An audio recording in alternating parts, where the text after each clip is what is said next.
Magpakatotoo ka sa iyong buhay. Ako po si Father Fiel Pareha at ito po ang ating segment, ang Daily Devotion, na kung saan tayo po ay magdarasal, magbabasa at magninilay kasama ng salita ng Diyos sa buong taon. Manalangin tayo. Sa ngalan ng Ama, ng Anak at ng Espiritu Santo. Amen. Halina, Banal na Espiritu, liwanagan mo ang aming puso at isip, nang maunawaan at may sa buhay namin ang iyong salita. Amen. Our Bible passage for today is from the Gospel of St. Luke chapter 8, verses 16 to 18, and I read it for you.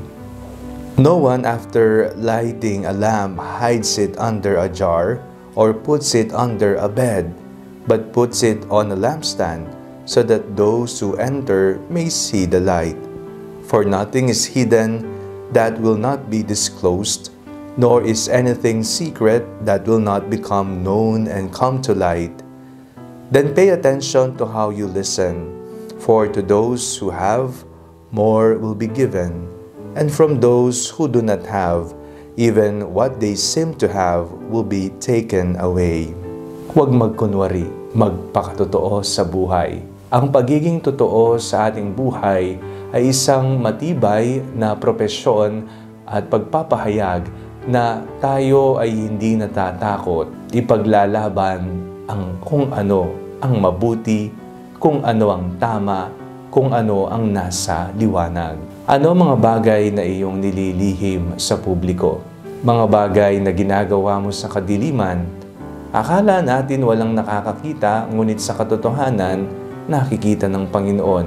Ang lahat nating ginagawa, maging iyan man, ay sa loob ng ating silid o kaya naman ay ginagawa sa kadiliman. Nariyan ang Diyos. Nandiyan upang palagi tayong paalalahanin na kailangan nating magpakatotoo. Huwag kang matakot na sabihin ng totoo. Kung ano ang iyong nararamdaman, halimbawa, sabihin mo ito.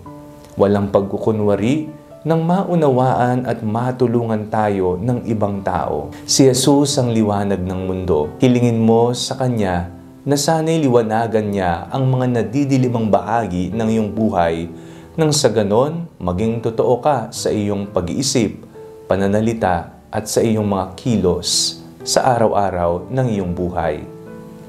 Manalangin tayo. Panginoong Jesucristo, Ikaw ang liwanag at ang katotohanan ng mundo.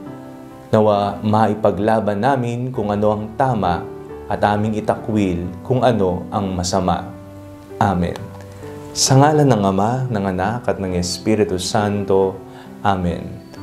Huwag po ninyong kalimutang i-like ang video ito, mag-comment po kayo and share it with your family and friends. Ang Panalangin Bago Matulog ay may sariling Facebook page na po. Huwag niyo pong kakalimutang mag-like at mag-follow dito, and do not forget to subscribe to our YouTube channel. I-click niyo lamang po ang link na nasa description ng video ito o kaya naman po just search Father Fiel Pareha. God bless you po.